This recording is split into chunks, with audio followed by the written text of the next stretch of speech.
I get this all the time from people, that essentially what's happening is Democrats are moving from Democrat states to Republican states, causing demographic shifts and shifts in party. In some states, that is true. Apple, for example, is opening a facility in North Carolina. It's going to open a corporate headquarters there. Apple, I think, is one of those companies that is very consciously playing electoral college games. Tim Cook is a political social activist. Moving Apple employees from California to North Carolina helps shift North Carolina. Amazon is doing the same thing with their headquarters in Nashville, making the Nashville area more Democrat. But in Texas and Florida, the people moving in are actually more conservative than the natives. In Texas, this is one of the things that a lot of people misunderstand. The Texas population growth has come from conservatives.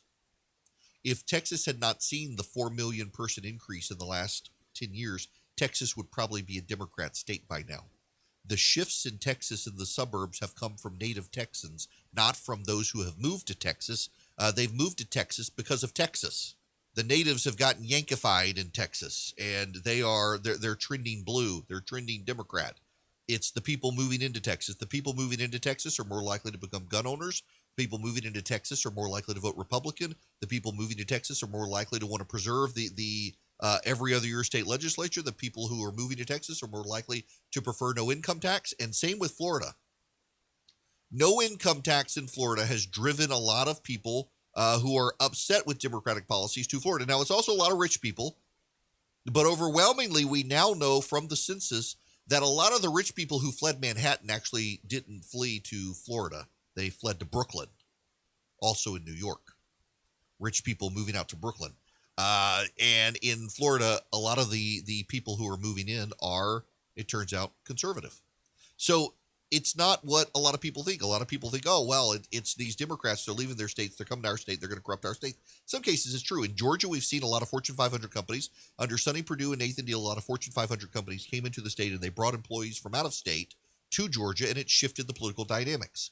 But a lot of these states, Texas and Florida in particular, is people choosing to move there, and they're choosing to move there because they're conservative and they want to escape New York, Illinois, California.